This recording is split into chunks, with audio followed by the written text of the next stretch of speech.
रात के 12 बज रहे थे। सोमनाथ अपने बेड पर लेटे-लेटे अपने फ़ोन में एक हॉरर मूवी देख रहा था। बाहर थोड़ी-थोड़ी बारिश हो रही थी और ज़ोर की हवाएं भी चल रही थी। अगस्त के महीने का मौसम ऐसा ही होता है। सोमनाथ जिस अपार्टमेंट में रहता है, उसके आज बाकी के सारे रूम खाली थे। सब लोग छुट्टी में अपने-अपने घर चले गए थे और की बस मिस हो गई थी, इसलिए वो रह गया। पूरे रूम में अंधेरा है, सिर्फ मोबाइल की स्क्रीन और थोड़ी सी रोशनी हो रही है और बाहर बादलों की गरजने की भी आवाज़ शुरू हो गई थी। अचानक सोमनाथ को ऐसा लगा कि किसी ने उसके दरवाजे पर नॉक किया। फिर से आवाज़ हुई।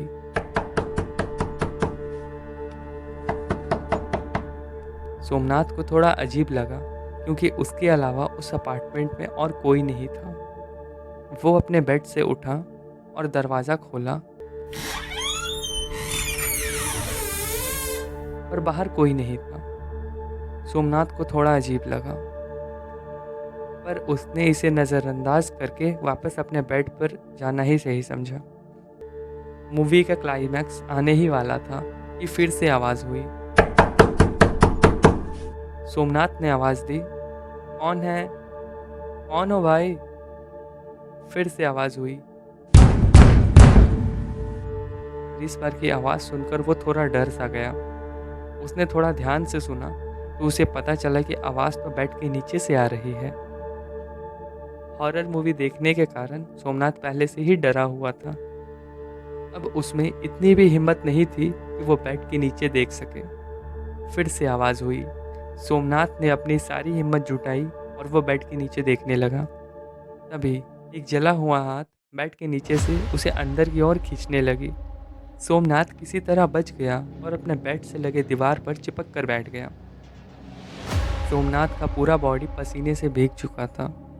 सोमनाथ, एक डरावनी सी आवाज़ बेड के नीचे से आई। एक लड़की सोमनाथ के बेड के नीचे से रेंगते हुए बाहर आई।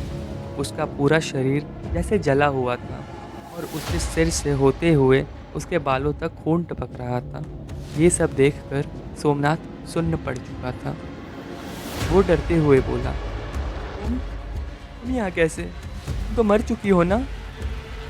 उस लड़की ने हंसते हुए कहा, अच्छा तो तुम मुझे भूले नहीं हो? भूलोगे भी कैसे? हम इतने अच्छे दोस्त जो थे। क्यों, मैंने सही कहा ना? सोमनाथ ने डरते हुए कहा, मुझे माफ़ कर दो माया, वो तो गलती से हो गया था। गलती गलती की सजा तो मिलनी ही चाहिए ना। क्यों? उस लड़की ने इतना कहकर टेबल पर रखा हुआ फ्लावर पॉट उठा के जोर से सोमनाथ के सर पर मार दिया। सोमनाथ जोर से चीखा और ज़मीन पर गिर गया। उसका सर फट चुका था और खून बहने लगा। सोमनाथ को ऐसे ही छोड़ के माया कहीं हवा में गायब हो गई।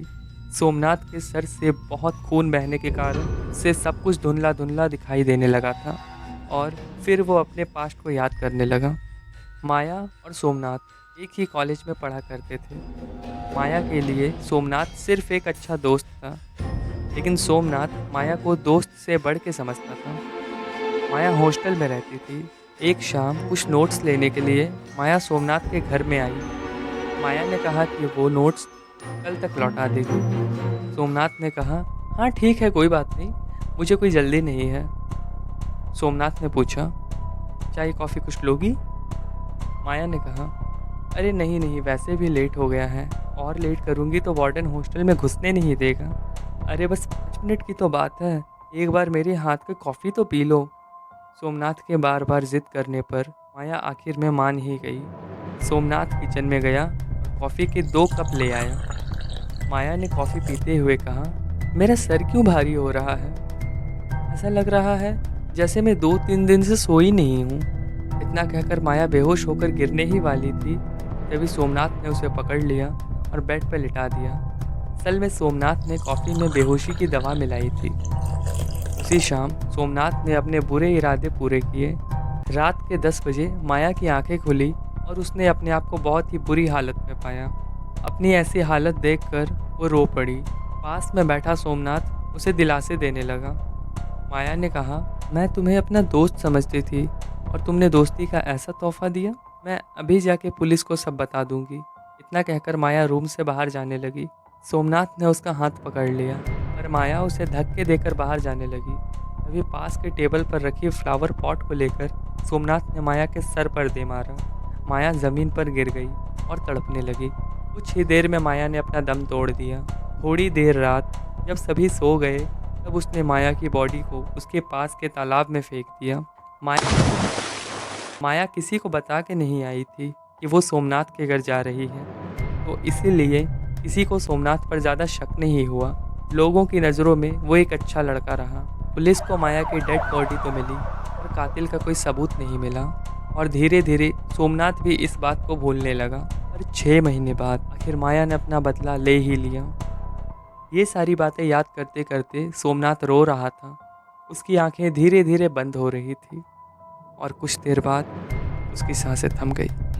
दोस्तों, अगर आपको हमारी ये हॉरर स्टोरी पसंद आई है तो लाइक करो, और ऐसे ही सस्पेंस और थ्रिलर वाली हॉरर स्टोरी सुनने के लिए हमारे YouTube चैनल हॉरर दुनिया को सब्सक्राइब करो।